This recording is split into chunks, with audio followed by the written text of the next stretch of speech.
Let's mic news wrap. Let's mic news wrap में अब सुनते हैं दिन भर की अहम खबरें सिर्फ 10 मिनट में। सबसे पहले सुर्खियां। राम मंदिर दान विवाद में राहुल गांधी, पप्पू यादव और अवधेश प्रसाद पर एफआईआर दर्ज। कांग्रेस बोली असली मुद्दे से ध्यान भटकाने की कोशिश।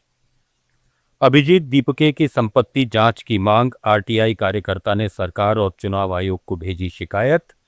और अखिलेश यादव का मंत्री ओपी राजभर पर तंज, बोले भाजपा किसी की सगी नहीं। अब खबरें विस्तार से। कांग्रेस ने लोकसभा में विपक्ष के नेता राहुल गांधी का बचाव करते हुए कहा है कि राम मंदिर दान को लेकर संसद परिसर में हुए प्रदर्शन के बाद उनके खिलाफ वाराणसी पुलिस में दर्ज एफआईआर वास्तविक मुद्दे से ध्यान भटकाने वाली है। कांग्रेस नेता पवन खेड़ा ने हैदराबाद में मीडिया से बातचीत में आरोप लगाया कि भाजपा सरकार सांसदों पर मुकदमे दर्ज करवा रही है, लेकिन दान की कथित चोरी पर चुप है, जो भक्तों की भावनाओं को भी ठेस पहुंचाती है। एफआईआर करा रही है सनातन धर्म के अपमान की। वो भूल जाती है कि जब चढ़ावा की चोरी होती है चंपत राय और उनके गैंग द्वारा, तब क्या सनातन धर्म का अपमान नहीं होता? लोगों के की आस्था के साथ धोखा हुआ है, यह बात इन्हें भूलनी नहीं चाहिए। विवाद संसद में हुए प्रदर्शन से जुड़ा है, जिसमें पूर्णिया सांसद पप्पू यादव ने पुजारी का वेश धारण कर दान पेटिका के साथ प्रतीकात्मक नाटक किया, जबकि अन्य विपक्षी सांसदों ने राम मंदिर दान में भ्रष्टाचार के आरोप लगाए। इस पर संतों के समूह की शिकायत पर वाराणसी कोतवाली थाने में राहुल गांधी, पप्पू यादव और अवधेश प्रसाद के खिलाफ भारतीय न्याय संहिता की विभिन्न धाराओं में एफआईआर दर्ज की गई, जिसमें धार्मिक भावनाएं आहत करने और समूहों के बीच वैमनस्य फैलाने के आरोप शामिल हैं। शिकायतकर्ता पटलपुरी पीठाधीश्वर जगतगुरु बालक देवाचार्य ने आरोप लगाया कि भगवा वस्त्र पहनकर और दान पेटिका के साथ प्रदर्शन करके सनातन परंपरा और भगवान राम का अपमान किया गया। दिल्ली में भी पप्पू यादव के खिलाफ शिकायत दर्ज है। पप्पू यादव ने कहा कि वो हर दिन कफन बांध कर निकलते हैं। अब एफआईआर और इनके मौत से राहुल गांधी तो कभी डरे नहीं, प्रियंका गांधी तो डरे नहीं, तो फिर पप्पू यादव कब डर जाए? सनातन और भगवान के साथ गद्दारी करने वालों के खिलाफ, सनातन और इस भारत के 100 करोड़ लोगों के आस्था की रक्षा करने के लिए 100 बार पप्पू यादव को मरना होगा, तो मैं कफन बांध के डेली निकलता हूं।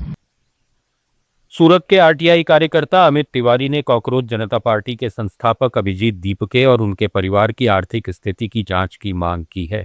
उन्होंने महाराष्ट्र सरकार, चुनाव आयोग और सीबीआईसी को शिकायत भेजी है। तिवारी का दावा है कि अभिजीत दीपके के पिता महाराष्ट्र इंडस्ट्रियल डेवलपमेंट कॉरपोरेशन में जूनियर इंजीनियर थे। ऐसे में उन्होंने बच्चों की अमेरिका में पढ़ाई का खर्च कैसे उठाया, इसकी जांच होनी चाहिए।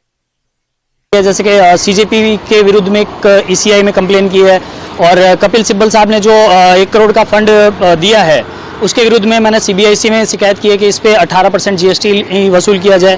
तथा महाराष्ट्र सरकार में भी मैंने एक शिकायत की है कि जो शंकर भगवान दीपके जी जो थे, वो जूनियर इंजीनियर के पोस्ट पर वहाँ पे एमआईडीसी में कार्यरत थे, तो अगर उनकी 60-65 हज़ार की सैलरी थी, उसमें अपने बच्चों को अमेरिका पढ़ाना, क्योंकि अमेरिका में 30 लाख से लेकर के 1 करोड़ तक का साल भर का खर्च आता है, तो इतना बड़ा खर्च कहाँ से निकला? क्योंकि आपकी अगर 60-65 हज़ार की पगार है, उसमें आप 30-35 लाख रुपए खर्च कर रहे हैं, तो वो चीज़ समझ में नहीं आती है। इसके विरुद्ध में हमने महाराष्ट्र सरकार में भी शिकायत।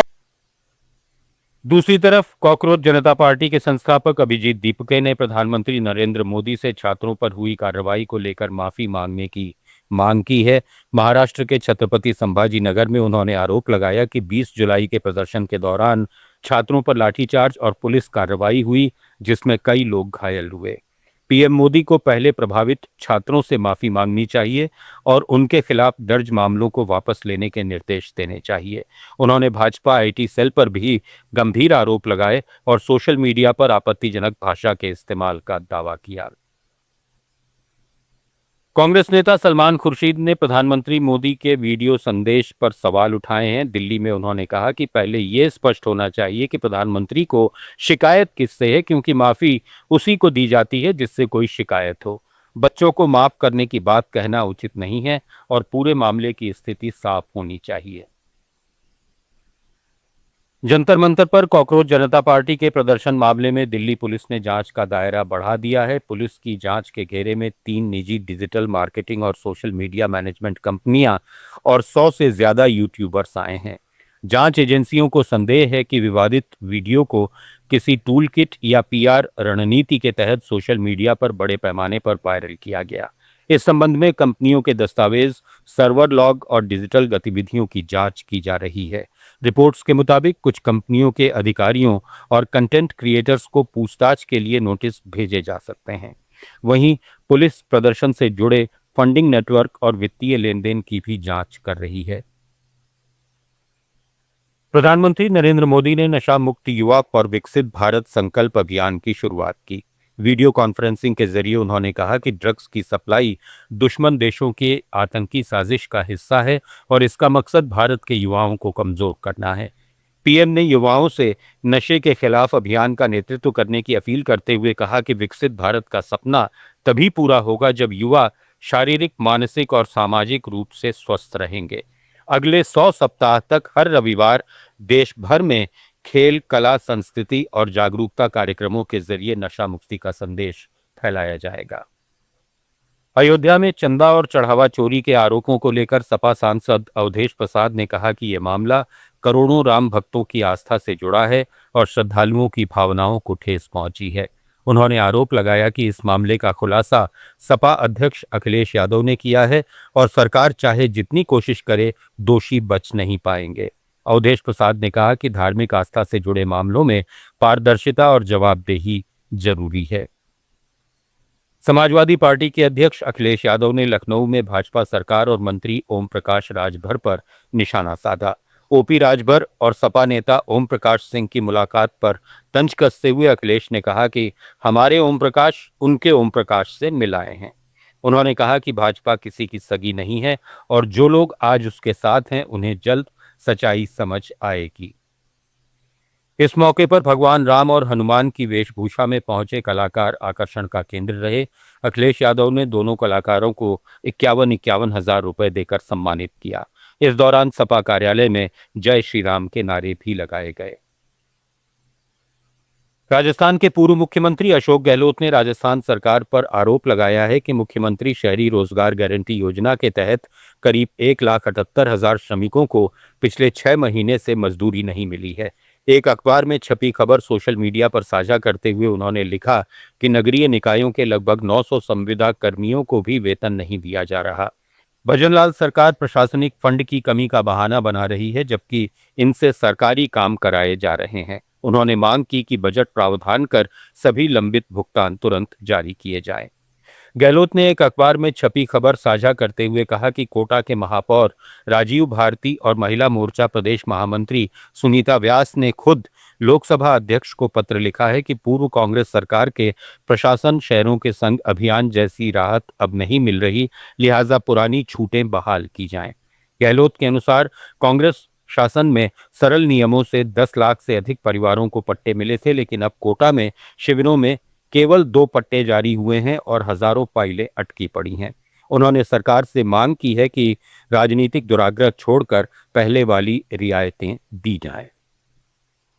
भारतीय क्रिकेट टीम 4 अगस्त को श्रीलंका पहुंचेगी। वहां 2 टेस्ट मैचों की श्रृंखला खेली जाएगी। पहला टेस्ट 15 से 19 अगस्त तक गाले में होगा और दूसरा टेस्ट 23 से 27 अगस्त तक कोलंबो के MSC ग्राउंड पर खेला जाएगा। इससे पहले भारतीय टीम 7 अगस्त से 3 दिन का वार्म अप मैच भी खेलेगी।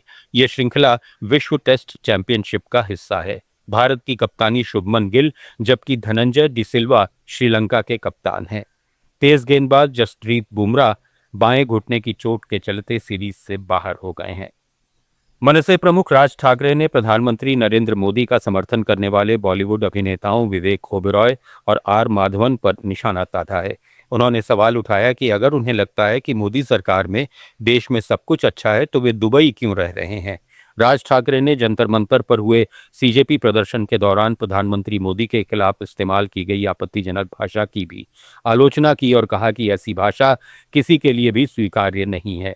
हालांकि उन्होंने ये भी कहा कि बीजेपी समर्थकों और ट्रोल्स को भी इसी तरह की भाषा से बचने की सलाह दी जानी चाहिए। न्यूज रैप में फिलहाल इतना ही। बने रहिए लेट्स माइक के साथ।